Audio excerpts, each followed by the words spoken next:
Hello there, friends and folks and everybody. Welcome back to BSG Annual 2021. I'm Xoneris, and I have the great pleasure of interviewing the last person of the marathon who himself has the pleasure to ending the marathon. It's the one and the only, the G3neziz. How's it going, friend? Quite a busy day, but I am fine. I'm well prepared, and I'm looking forward to ending the marathon. Awesome. Yeah, then let's jump into the first question immediately. So, you're gonna run Majora's Mask all dungeons. Very cool run. So, for all the people out there who have never seen a Majora's Mask all dungeon speedrun, give us like the elevator pitch of the run. Imagine you run as a book, and we flip to the backside. What's the synopsis? Why should anybody watch you the all dungeons run? What makes it cool? What makes it special? Yeah, Majora's Mask all dungeons SRM. That's a very important part of the category. It's a very technical speedrun. We break the game in half by doing some weird memory manipulation stuff, which I will explain during the run, or my commentators will. And basically, we beat all the dungeon's bosses, all four of them, Odolva, Goat, Georg, and Twin Mold, and head to the end of the game. And that is quite something to watch if you haven't seen an all dungeons SRM run before. And yeah, SRM is basically a very, very, very powerful glitch that allows us to do basically anything we want. And that's the biggest selling point, I would say. Awesome. Well, then let's talk about that selling point immediately. That's also the second question here. So, I've read through the submission text of your run, and it stated that the only thing that is not allowed for this run is ACE, the arbitrary code execution thing. But yeah, we sell SRM. So if you could talk about these two things, because I believe a lot of people don't understand or don't know what these two things are. So it'd probably be best to, like, what are these men on my TV talking about? Please explain. Yeah, let's start with ACE. ACE stands for arbitrary code execution, and the current any% route on N64 does ACE. And basically, you type in two file names, and those two file names are interpreted as code by the game. So the game looks at the file names stored in memory somewhere and does some weird things that result in a credit swap. Basically, you don't beat the game in the usual way. You don't fight any monsters, beat no dungeons, get no items. You just do stuff, and whoops, we're in the credits. Sounds exciting. It is. Technically, it is. For watching purposes, I would say, not so much. And SRM is short for stale reference manipulation. And SRM is basically the glitch that allows ACE to happen. We can use SRM for other things, like getting items early, warping through the world like we want, and we make the game think that there is something loaded in memory in a very certain spot in memory, but we do some things that change what the game perceives. So we basically trick the game into believing that we carry a pot around or something, and that pot is now not a pot anymore, but another actor which is loaded in the room we are in, and that leads to very, very interesting results, as we will see during the run. Okay, I see. So ACE and SRM is basically the same thing, but you just don't go directly towards the end. You just use it for more interesting things. Sorta. Yeah, sorta. Sorta. We use SRM to initiate ACE. SRM is a glitch for itself. ACE is just a Okay. result that is provided by using SRM in the right way. I see. Okay, that makes sense. Man, that sounds very exciting. Yeah, and I only understand like 30 to 40% of anything that happens. So I have two really, really knowledgeable people with me for the run later on, and they will explain all the interesting and very technical stuff that I wouldn't be able to talk about. All right. Well, let's look forward to that. That sounds exciting. So I have seen that apart from all dungeons, you also do a lot of different Majora's Mask stuff. Like it's if you go to your speedrun.com profile, it's like a third of all of your runs is like Majora's Mask stuff. So I was wondering, yeah, and especially like the category extensions and all that. So what's up with that? Why are they just particularly fun, or is it just the game, or has it to do with the SRM, or what's up with that? Yeah, I'd say it's a mix of both, actually. So I like Majora's Mask casually a lot. It's my favorite Zelda game. And like 1 year ago, I started speedrunning this game with any percent and some other stuff. And the category extension runs are very, very short usually. And they start from a race file most of the time. That means you don't have to do first cycle, which saves like 25 minutes. And you can just do some stuff like get heart piece X or you get item Y or something. And other category extension categories, like for instance, for boss remains SRM, are a very, very good practice method for the main categories. So for boss remains SRM is almost exactly the same as all dungeons SRM, but we don't do first cycle and we don't get to the credits. We just beat 4 bosses and get the remains with SRM. And that's what makes the category extension so valuable.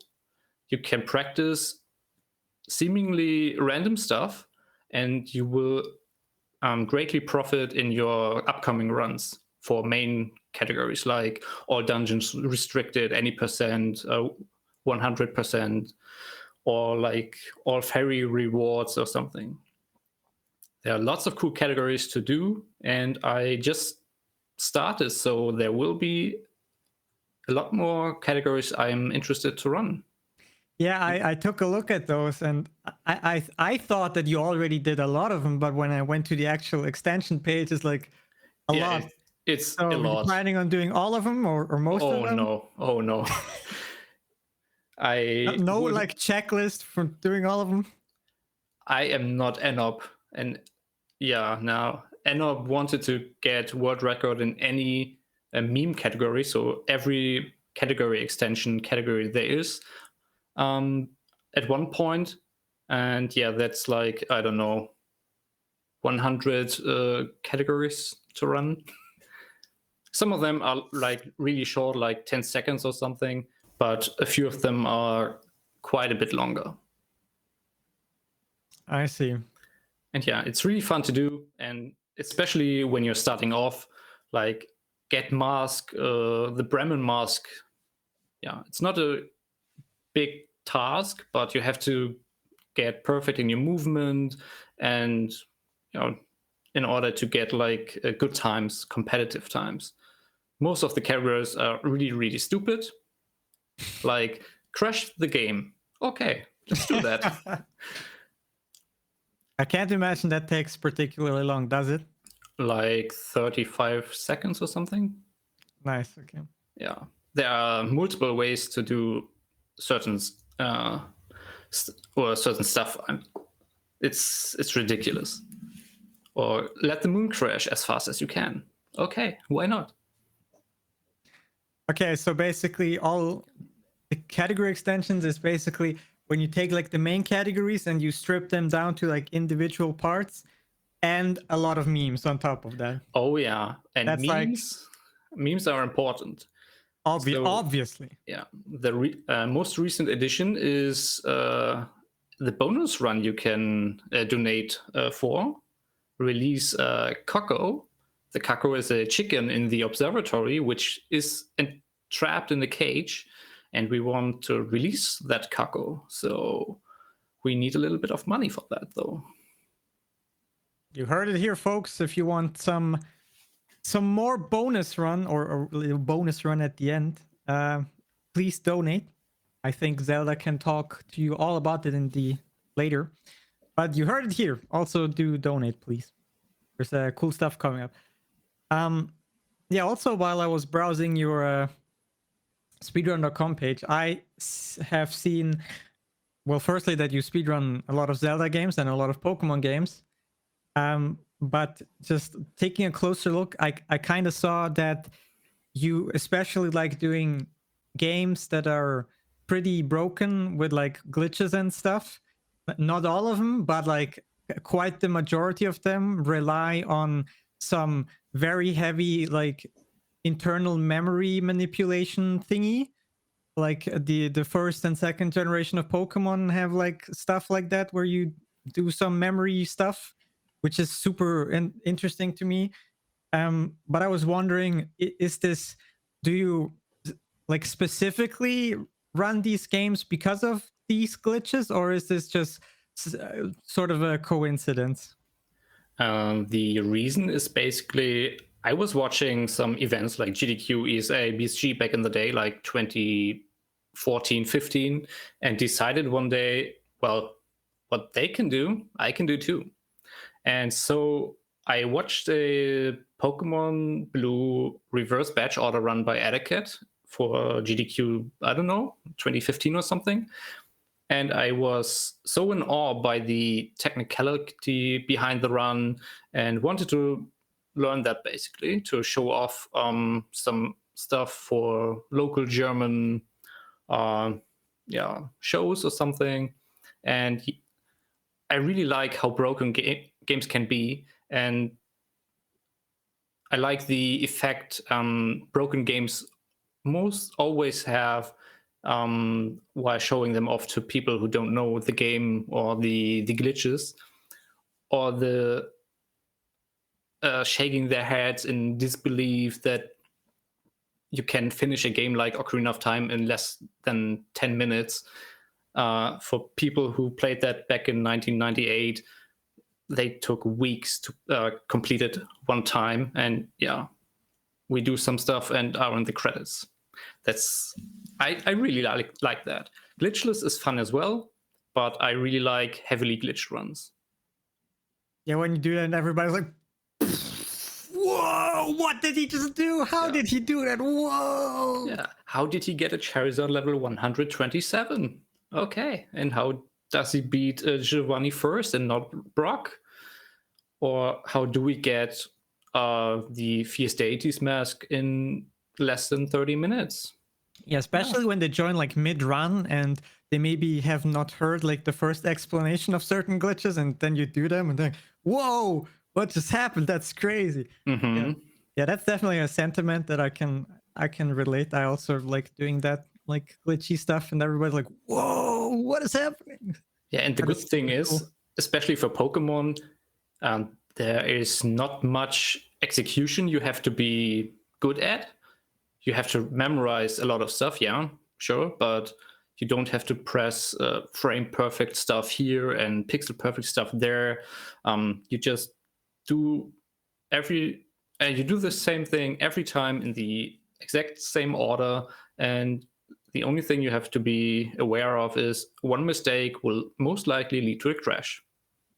And that's great. Even me as a non-god gamer can perform glitches, and that's something people can relate to, I hope. So you don't have to be the very best in Pokemon, in Zelda, in Mario, or some other game series. Just get started and you will get there eventually.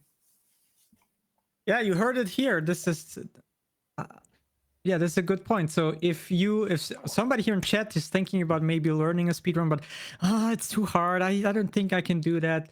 Like, here's a good example. Like, Oh, yeah. he just said, I want to do this, and he did it, and now here he is. So everybody can speedrun. So please, if you want to, just try it out. It's really, it depends on the game, but it's technically, most of the time, speedrunning is not that hard.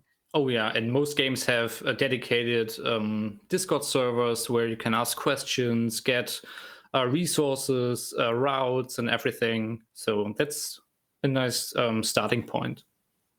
Exactly. All right, let's get to the final question here. And final is a good like a bridge to start this. So you're doing the final run of BSG Annual. And have you ever done the closing run of a marathon? And if yes, is there like some sort of, or in this case as well, did you do something, did you prepare specially because it's like the final one? Or is it like any run, like, is it not like a big deal that, or like, how are you handling the fact that you're like the ending of this like week-long marathon? The first question was if this is the first time I'm closing a marathon, and I can answer that with yes, it is. I was supposed to close another marathon 2 years ago or 1 year ago, I don't know, but I sadly couldn't make it. So this is the first time I'm closing off a marathon, and yeah, I treat it as a normal run with some safety for it. So the run I'm showing off and the route I'm showing off is not particularly marathon friendly. It is very prone to crash. So my angle can be off by 1 unit and the game crashes. And that's not something you want to do during a marathon. But I prepared the last week by practicing a lot, having or doing some safer strats that are a little slower, but yeah, if something bad happens, something bad happens. And that's the good thing. If you're closing, you can't delay the schedule. That is exactly what I was just about to say. That's the good thing. If you mess up, hey, there's nobody after you, so nobody can complain. It's just like the tech people who finally want to go to sleep, who are maybe gonna complain, but it won't take that long. The estimate is 1 hour and I think 10 minutes. My PB is a 43. So if everything goes well, I will be able to finish the game in hopefully less than, let's say, 47 minutes. All right. And yeah, other than that, I will treat it as any other run I've done. Awesome. Well, one thing, we have a file name incentive for the file name of Link in Majora's Mask. Yeah, that's another incentive. And yeah, exactly. And that's something which doesn't really matter in AD or in all dungeons. We can type whatever we want if it fits. So as long as it has 8 characters, I looked it up. Yeah, 8 characters, exactly. And yeah, usually you just go with A or another 1 letter character. So yeah, that will be interesting to not forget to enter the file name. True. So I heard it here. Last time I checked, there were no names yet. I'm not sure what the current thing is. I assume there are some. But yeah, this is the end of the marathon. In typical fashion, we ran a little bit over the time limit. But, you know, it's me, so it was bound to happen. Yeah, hey, G3neziz, thank you very much for joining me and enlightening us on some of the topics on your run later. It's a pleasure. Anything else you'd like to say? I hope I don't pull a Xoneris. All right, cool. Thanks. Great. So yeah, guys, that was the interview. I hope you enjoyed. Hope you learned a few things about the Majora's Mask run that is coming up in a little bit. Yeah, so I think coming up next is our gig with some Sonic before the Zelda, and yeah, so thank you everybody for watching this interview, and please stay tight and enjoy some Argig action in just a few minutes here. So yeah.